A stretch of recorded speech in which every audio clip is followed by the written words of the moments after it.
my 1993 Land Rover Defender 90. I love this car. It's my daily. I drive it everywhere. It's so much fun, but it has its drawbacks. It's slow, especially on the highway. It's loud, and it can be uncomfortable on long trips, but mostly it's a truck. It's a tractor.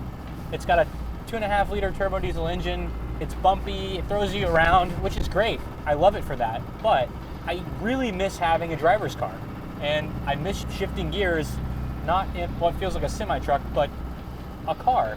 I want to be able to go drive some good roads, practice good driving skills, something to have fun with around town. But I also don't have $1 million, and lots of good driver's cars that I'm actually interested in, they cost quite a bit. I looked at things like Miatas and other things that could be potentially affordable. They're actually getting kind of expensive. It's a lot of money to put into a car that doesn't have too much utility. There's not much space. Most of the ones that are in kind of the price range I'm looking at, it's going to cost a lot of money to get them fixed back up and might not be worth the time and effort. What I've found is going to be the perfect answer. It's something that's practical enough that I could use it for trips and carry luggage and things like that, but it's extremely lightweight, it's interesting, there's enough of them around, so there's a good aftermarket, they're really well loved. I'm excited to show you what we got. Let's go check it out.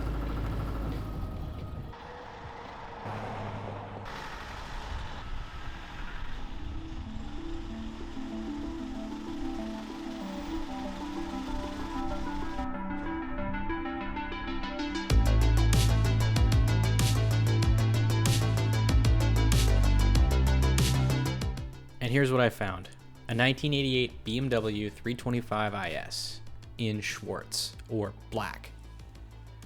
It started life in Southern California, and it stayed there until it made its way to Texas about 10 years ago. With a few previous owners and about 200,000 plus miles, it's tired, and it suffers from neglect and carelessness. However, the previous owner put a lot of love into a few key parts. He had the engine rebuilt about 1,000 miles ago, and he swapped on European bumpers. He had the seats and door cards refurbished, he installed nice ground control coilovers, and he added a few other personalized touches like an aftermarket steering wheel and ESM wheels. Unfortunately, the painter that the previous owner entrusted to paint the car did a terrible job. We'll have to sort that out in the future. On the bright side, this car has zero rust, except in the muffler, which is an easy fix. Long term, I want to remove the dark tint. It needs a new headliner. The dash is cracked and needs to be replaced. The instrument panel and engine computer need some love. All of the suspension bushings appear to be original and need to be replaced. It needs new brakes. The tires are just over 12 years old, and the lock strips around the front and rear glass are missing for some reason, letting water and dirt right into the cab. Now you must be asking yourself, Gibson, we've seen enough. How's the thing drive? Well, the problem is it doesn't run. Yes, I know, you've heard that right. I bought a car to daily drive that doesn't even turn on. The car ran fine with its fresh rebuild, but the previous owner barely drove the car, and a few months ago it died on him in the middle of a short drive. I have to get this car running before I can even think about what else I want to do with it. Okay, so we know we have the battery connected. We know this has been driven in the last few months, so not a big worry about like starting an engine that hasn't run in a long time. Pretty comfortable with that. I did turn it over when I bought it, so I know it turns over, but let's see if it'll start real quick.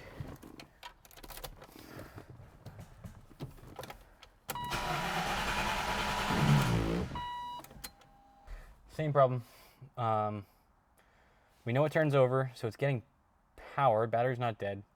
That's good. It's either not getting fuel or it's not getting spark. Pretty safe bet we can just replace the fuel pump. That's what the owner thinks. That's what the shop thinks that he took it to. So I'm just gonna make it easy and go with that. Luckily, replacing a fuel pump on this car isn't too bad. We can get access to the fuel pump by removing the back seat and getting to the top of the tank through an access panel.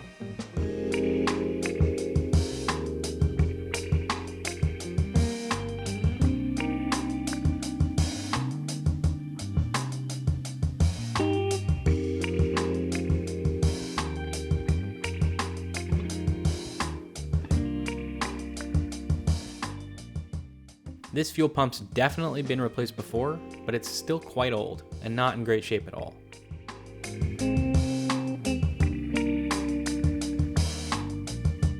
I went with an aftermarket fuel pump, but as with most aftermarket parts, a little assembly is required. This means we need to solder in new wires for the connector and come up with a new way of locking the pump into the frame.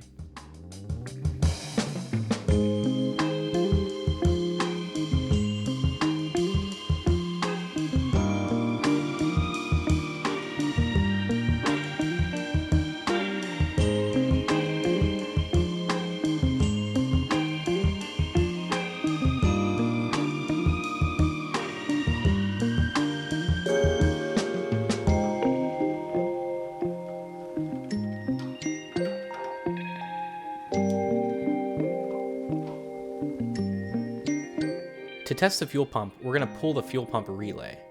Using a short piece of wire, we're going to cross pins 87 and 30. This should cause fuel to come out where the fuel hose connects to the engine. And we should be able to hear the fuel pump turn on. With confirmation that the fuel pump's running, we can reconnect everything and see if we can get this engine to start. Okay, check the pump. There are no leaks. Here goes nothing.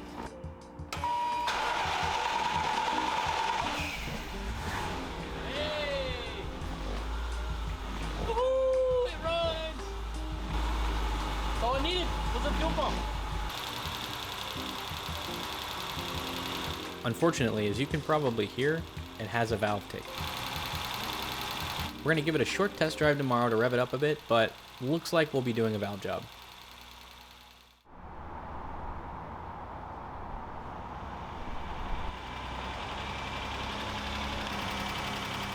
Okay, tick's still there despite sleeping on it. My hope is that the tick is not the result of oiling or bearing issues, but that it just needs a valve adjustment. At the very least, we can take the valve cover off and get a good peek inside the top of the engine. So what's a valve tick? It can be caused by lots of different things, but the most common is that the space between the rocker arm and the valve stem is just too large. What does this mean for our engine? Checking and adjusting the space between the valve stem and the rocker arm is actually standard maintenance for older engines without hydraulic lifters. And for this M20 engine, they need to be checked every 10 to 15,000 miles. Proper valve adjustment ensures valves open and close at the right time.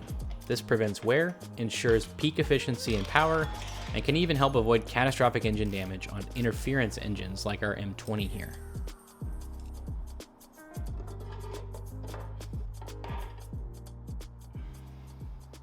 Super happy with how things are looking under here. There are some loose lifters I can feel straight off the bat. The previous owner appears to be right. The head, at least, has been refreshed recently, and it looks super clean. First, we need to rotate the engine with a wrench to ensure that the camshaft lobe faces 180 degrees away from its rocker arm. Then we use a correct size feeler gauge to measure that gap. If it's too tight, we won't be able to move the feeler gauge. Too loose, and we won't feel any drag. Using a wrench and an Allen key or a pick, we can loosen the eccentric on the rocker arm and adjust the clearance gap before we cinch it back up. For this engine, the clearance is just right when the feeler gauge has just a little bit of drag. Then we rotate the engine until the next cam lobe faces away from its rocker arm and test again. With all the valves properly adjusted, it's time to put it all back together and give it another shot. Okay, here goes nothing.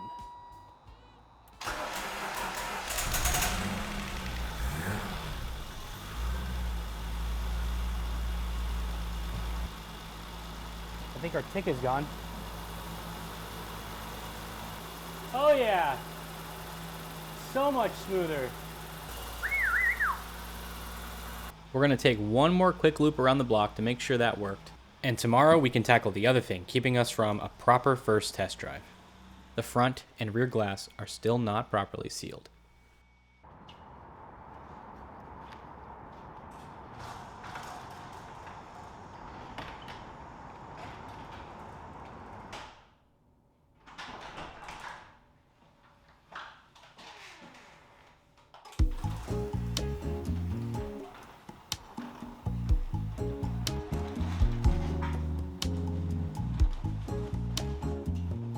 So if water and dirt get into the cab and the trunk, it can lead to mold and eventually rust.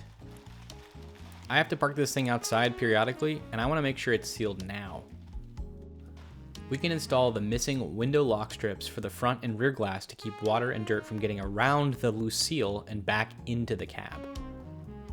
I thought I could start installing the lock strip into the seals, which look relatively new.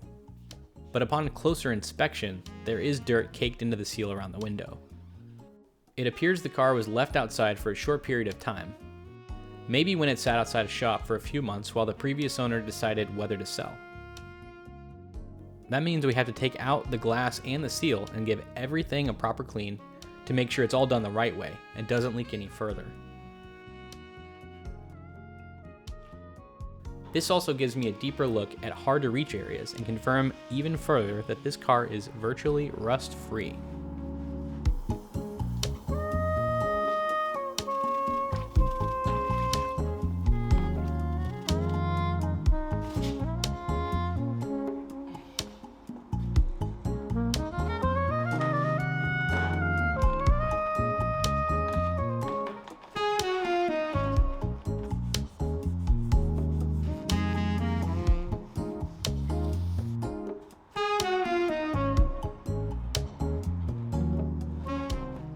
With everything taken out and cleaned up, we can cover the seals and glass with mild soap and water and start reinstalling the glass.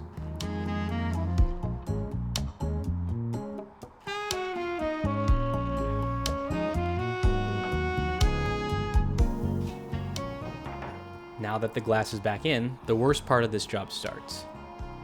Using a plastic pry tool, pry the section of the seal where the lock strip lies, and begin laying the lock strip in place 1 millimeter at a time.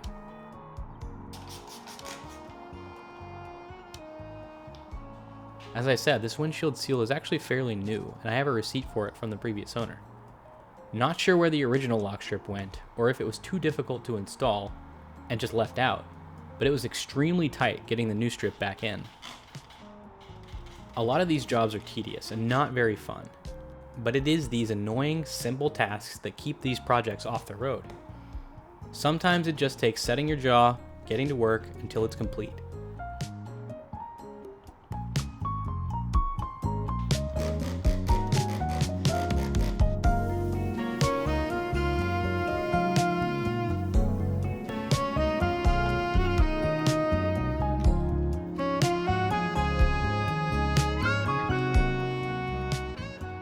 Inch by inch, and it's finally all the way back in and finished off with the seam cover.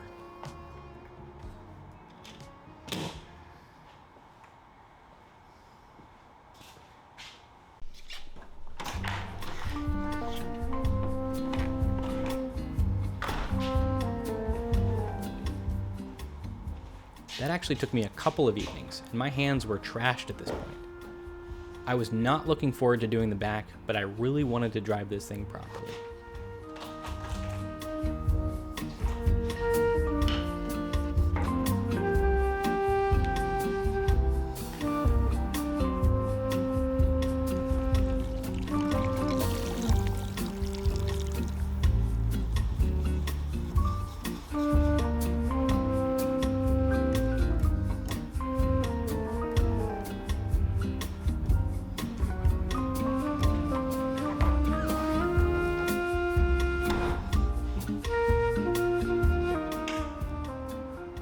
Since we have the rear glass out, we're going to go ahead and solve a bonus problem I plan to tackle in the future anyways.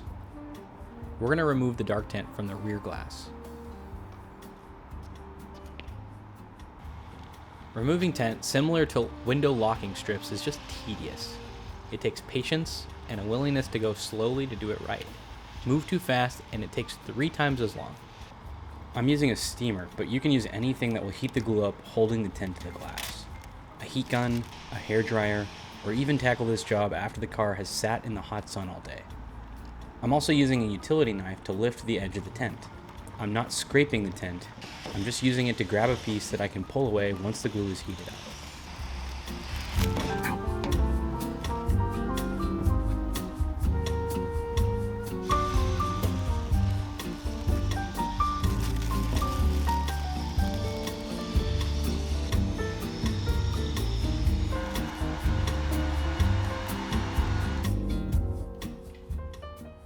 Now we just repeat the installation process we did for the windshield, and it's all back together.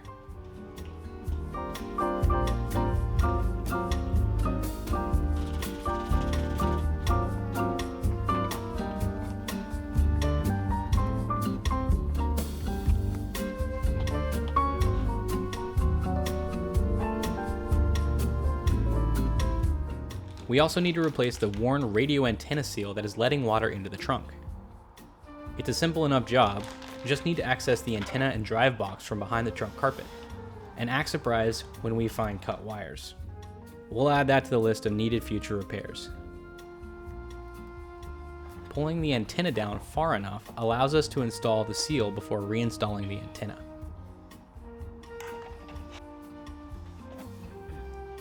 That just leaves the hood to engine base seal.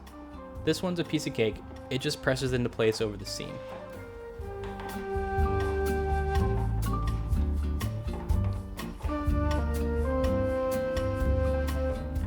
Now we can finally give this thing a proper first drive.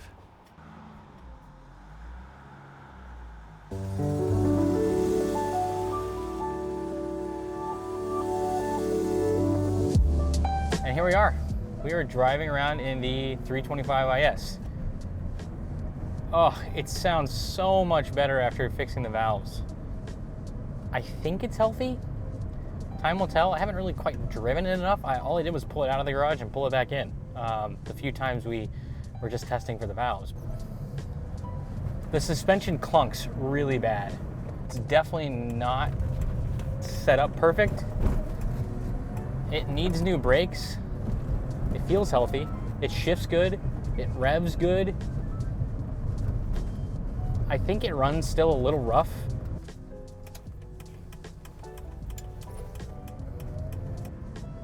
It is running a little rough. I'm not sure what that's about.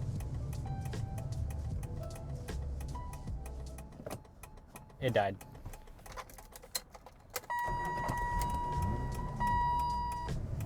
Man, it really does. When it's on, it drives so nice and it shifts well.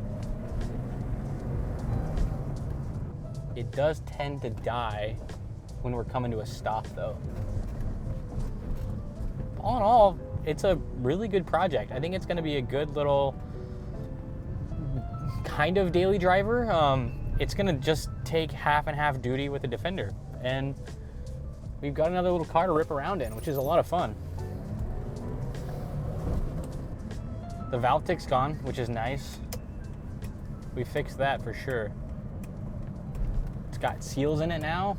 It actually sounds a lot quieter. It was a little drafty before, but now the rain will stay out.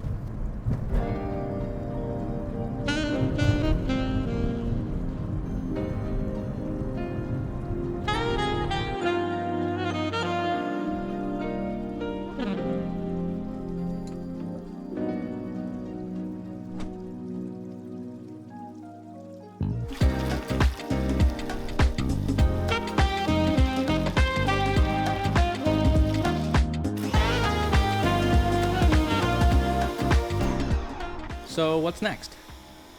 We need to solve the problem with it dying at idle, and get the engine running as reliably as possible. Even though this engine only has 1,000 miles on it, it was rebuilt about 10 years ago and reinstalled about 5 years ago. We'll start with a full engine tune-up, a new timing belt and water pump, new spark plugs, wires, cap, rotor, oil, coolant, a smoke test to check for vacuum leaks, everything it needs to run reliably. Make sure you subscribe so you don't miss finding out whether we can get it to run reliably or if we find anything worse.